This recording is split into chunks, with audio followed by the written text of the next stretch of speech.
விஜய் வந்து முதல் முறை இதுக்கு கரூர் வராரு. எப்படி இருக்கு பாத்தீங்களா விஜய்? சார் எங்களுக்கெல்லாம் இப்பயே உயிர் பண்ணா கூட எனக்கெல்லாம் பரவாயில்லைங்க சார். செத்து போ. வயசு தான் ஆச்சு, செத்து போய. ஏன் உயிரோட எங்க தாலியெல்லாம் அறுக்கிற? எம்ஜிஆர் நாங்க பார்த்ததில்ல. அடுத்த எம்ஜிஆர் எங்க அண்ணன் தான். ஏப்பா அழுகுற முரியசா? என்னமா ஃபீல் பண்ணி கூவுறான்டா அவன். என்ன போய் ஜனாதிபதின்னு நீ ஏன்டா அழுகுற? இல்ல வாங்குற காசுக்கு மேல கூறாடா கொய்யா. போடா கொய்யால. காசாடா முக்கியம், கூவல் தான்டா முக்கியம். வரலாறு பேசணும், கண்டிப்பா பேசும். எங்க அண்ணன் வருவார், கண்டிப்பா வருவார், நல்ல செய்வார் மக்களுக்கு. உனக்கு என்ன பிரச்சனை? ஏன் அழுகுற? எனக்கு தெரியாது. உனக்கு மண்டையில பிரச்சனை. ஐயோ அப்படி சொல்லாத சார். நான் ஃபர்ஸ்ட் டைம் பார்க்க போறேன். ரொம்ப ரொம்ப ரொம்ப நைட்லாம் தூக்கமே வரல. எனக்கு எப்படா போய் பாப்போன்னு இருக்குங்க சார். ஐயோ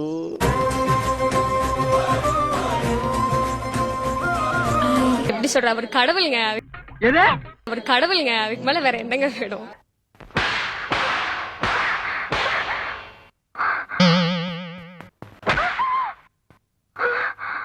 இயலாத மக்கள் ரொம்ப பேர் இருக்காங்க. எல்லாருமே கஷ்டப்பட்டுட்டு இருக்காங்க. எதுக்கு கரையற இப்ப நீ? ஏன் கரையற? அந்த அளவுக்கு வெயிட் பண்ணிட்டு இருக்கேன். நானும் என் வீட்டுக்காரும் நைட்லாம் தூங்கல. எப்ப வரும், காலையில விடியும்னு வெயிட் பண்ணிட்டு இருக்கோங்க சார்.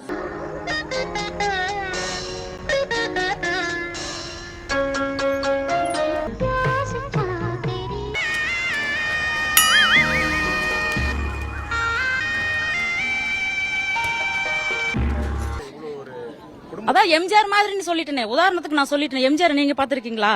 நான் பாத்திருக்கிறேனா? இல்ல. அடுத்த எம்ஜிஆர் அவர் தான். என்னடா நீ இப்படி அடம் பிடிக்கிற? நீ கடாமாடு கண்டிப்பா பண்ணுவாரு. ஊழல் இல்லாத ஆட்சி கொண்டு வந்துட்டாரு. இந்த 60 நாள்லயே வந்துருச்சு. ஏய், வாயிலே ஈஃபில் டவர் கட்டலாம், ஆனா நட்சத்திரத்துல கக்கூஸ் கூட கட்ட முடியாது. கண்டிப்பா வருவாரு. இனிமேல் அவர் தான் முதல்வர், வேற யாருமே கிடையாது. என்ன வேணாலும் வளரிக்கலாம். என்ன யோசிக்கிறீங்க? உன்னை ஏன்டா கூப்பிட்டு யோசிக்கிற? ஐயோ, கைப்புள்ள அருவலோட கிளம்பிட்டானே. இன்னைக்கு எத்தனை தலை ஊர்ல போதோ தெரியலையே. அவளை பார்த்ததும் கண்ணீர் தண்ணியா வந்துருச்சுங்க சார். ரொம்ப சந்தோஷமா இருக்கு. எதையோ சாதிச்ச ஒரு சந்தோஷம் இவர் கண்ணுல எனக்கு தெரிஞ்சது. இன்னும் அவர் 60-70 வருஷத்துக்கு அவரே தான் இருக்கணும். எங்க உயிரே அவரு தான். என்னடி சொல்ற? நீ என்ன சொல்ற? என்னடி சொல்ற? அதெல்லாம் எங்க தளபதியால மட்டும்தான் முடியும், வேற யாராலையும் முடியாது. Thank you your honor. Thank you. ஒரு புத்துணர்ச்சியா இருந்தது சார். எங்க தளபதியை பார்க்கணும் ரொம்ப நாள் ஆசை. ரொம்ப நாள் ஆசை எனக்கு இன்னைக்கு நிறைவேறிடுச்சு. இதெல்லாம் ஒரு ஆசையா சார்? இந்த கனவு வந்து வாழ்நாளும் மறக்க மாட்டேன் சார். என்னடே, என்ன ஒரு நடிகை வந்திருக்குன்னு எல்லாம் இப்படி வேலையை விட்டு கும்பகுடி பேசிட்டு இருக்கீங்க. உங்களுக்கு எல்லாம் வெக்கமா இல்ல? என்னடே அசிங்கமா இல்ல? போங்கடா, போய் வேலை செய்யுங்கடா, போங்க. பார்க்கணும் சொல்லி ஆவலா இருந்தா பார்க்கணும் சொல்லி கண்ணுக்குள்ளேயே இருந்துச்சு. யார் அது சார்? கோளாறு கிளவி சார். கோளாறு பர்சனலா நான் அவர்கிட்ட இருந்து லேர்ன் பண்ணிக்கிட்டது என்னன்னா, எந்த காரணத்தை கொண்டு கஸ்டமர்கள்ட்ட நான் மாட்டிக்காத அளவுக்கு நீங்க என்ன பாதுகாத்துறணும். அதுக்காக நீங்க என்ன வேணாலும் செய்யலாம், என்ன பொய் வேணாலும் சொல்லலாம். அதுக்கு மட்டும் ஓகே சார். மாண்பு முதல்வர் வந்திருக்காரு. மிக சிறப்பான பொற்கால ஆட்சி கொடுத்துட்டு இருக்காரு. எனக்கே சிரிப்பா இருக்கு.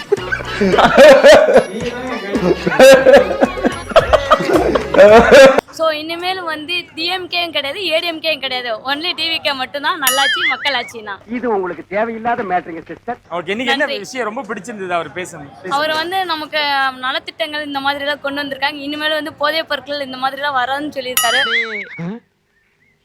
மர்க்கா சொல்லு. இனிமேல் வந்து போதைப் பொருட்கள் இந்த மாதிரி எல்லாம் வராதுன்னு சொல்லியிருக்காரு. மர்க்கா சொல்லு. இனிமேல் வந்து போதைப் பொருட்கள் இந்த மாதிரி எல்லாம் சொல்லியிருக்காரு. நீங்க சிஎம் ஆனதுக்கு ரொம்ப நன்றிண்ணா. மனமார்ந்த நன்றிகள். ரொம்ப நன்றிண்ணா. நல்லா செய்யணும் நீங்க. நீங்க ஏதோ சொன்னீங்க, ஆனா என் காதுல ராங்கா விழுந்தது. எவ்வளவு யார் என்ன சொன்னாலும் என்ன செஞ்சாலும் நீங்க இதே மாதிரி பொறுமையா இருந்து மக்களுக்காக நீங்க ரொம்ப நல்லது செய்யணும்னா. யார பார்த்து என்ன கேள்வி கேக்குற? தொகுதிக்கு நாங்க எதுக்கு நல்லது பண்ணணும்? 1947 இந்தியாவுக்கு சுதந்திரம் வந்தது. இது வரைக்கும் எத்தனை எலெக்ஷன் நடந்திருக்கு? ஜெயிச்சவன் பூரா நல்லது பண்ணிருக்கானா? நாங்க மட்டும் பண்ணதுக்கு என்ன இழிச்ச வாயினுங்களா? இல்லாத புது பழக்கத்தை ஏடா ஏற்படுத்த சொல்றேன்? நாங்க என் பையனை பார்க்க வர விஜய் மூஞ்சப்பாரு, மூஞ்சியும் முகர கட்டையும். இந்த மூஞ்சில முடிச்சா பொடிக்கு போயில சிக்குமா? எதனால ஒரு பையன் சொல்ற அளவுக்கு என்ன பண்ணிருக்காரு அவரு? நோண்ட ஆரம்பிச்சுட்டானே. அவரு இப்ப பண்றாரு, படம் நடிச்சாலும் நல்லா பண்ணுவாரு. இப்போ அவங்க கேட்டதுக்கும் நீங்க சொன்னதுக்கும் என்ன சம்பந்தம்? விடமாட்டோம், குழந்தைங்களை விடமாட்டோம் அப்படின்றாங்க. அப்படியா? வேற பாஸ்லாம் வச்சிருக்கீங்க? பாஸ் 2 பாஸ் வச்சிருக்கோம். சரி. விட மாட்டேங்கிறாங்க. இவங்க அறியாமையும் பிளாஸ்டிக் மாதிரி தாரா, அதை அழிக்கவே முடியாதா? ரெக்வெஸ்ட் பண்ணி கேட்டீங்க? ரெக்வஸ்ட் ரொம்ப ரெக்வஸ்ட் பண்ணி கேட்டோம். எவ்வளவு முக்கினாலும் நடக்காது. நான் பெரிய ஃபேன், விஜய் ஃபேன். ஆமா, இப்ப என்ன அதுக்கு? வர பார்க்கலான்னு வந்தா விட மாட்டேங்கிறாங்க. சொல்லுங்க, இப்போ இந்த தோல்வி அடைஞ்சது உங்களுக்கு எப்படி இருக்கு? ரொம்ப நாள் வெயிட் பண்ணி வாங்கிட்டு இவ்வளோ ரிஸ்க் எடுத்து வந்தேன். எனக்கு சொல்ல வர்றது என்னன்னா, இப்போ இந்த தருணத்துல இந்த தோல்வி உங்களுக்கு எந்த அளவுக்கு பாதிச்சிருக்கு? விடல, இப்ப ஒரு மாதிரி டிசப்பாயின்மெண்டா இருக்கு. இதுக்காக நீங்க அழுவ கூடாது. இல்ல, நீங்க அழுவுறீங்க. இல்ல சார், இல்ல கண்ணு கலங்குது. அழுவல சார். இல்ல வந்துடுச்சு. சாரி, அழுவுடா எரும மாடு, அழுவுடா.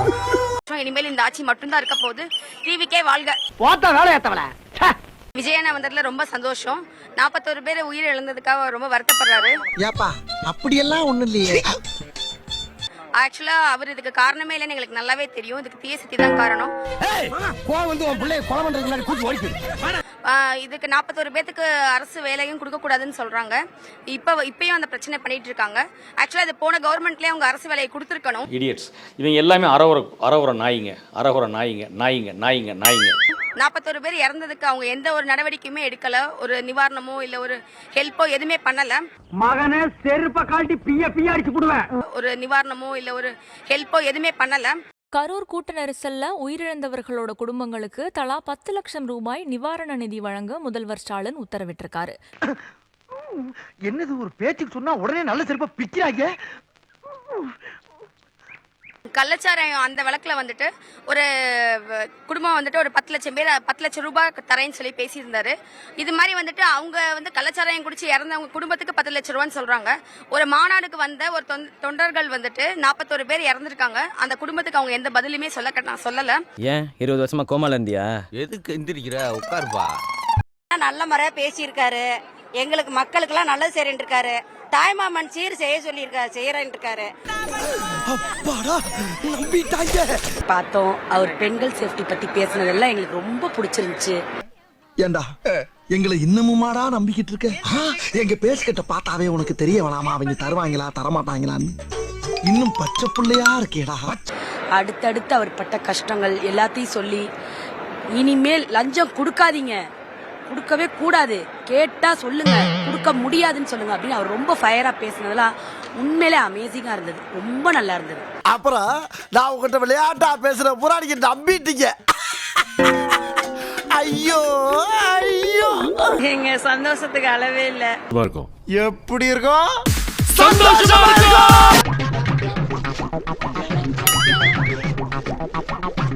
அவரை பார்த்த உடனே அழுதுட்டோம். அந்த அளவுக்கு நாங்க அந்த அளவுக்கு சந்தோஷமா இருந்தோம்.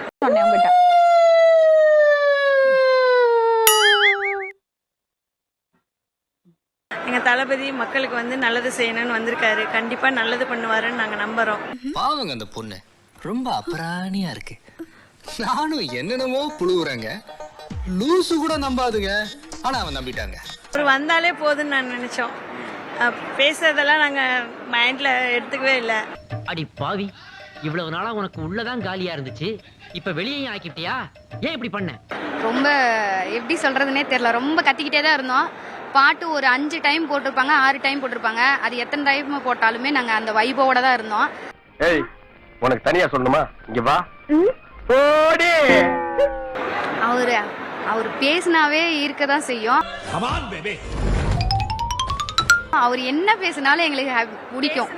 எங்களுக்கு இயற்கையாவே அவர் என்ன பேசினாலுமே சூப்பரா தான் இருக்கும். பைத்தியம் மாதிரி பேசிட்டு இருக்கீங்க. மொத்தமா சொல்றேன், நீங்க லிட்டரலா ஃபூல் மாதிரி பேசுறீங்க. எல்லாரும் சைலண்டா இருப்பாரு. சைலண்டா தான் இருக்கிற மாதிரி இருக்கும். ஆனா பேசும்போது பாத்தீங்கன்னா ரொம்ப வைபா பேசுவாரு. தாய்க்கிழமை நீளமா பேசுறது மூச்சு வாங்க. சைலண்ட் பாம்புன்னு சொல்லுவாங்க தளபதிய.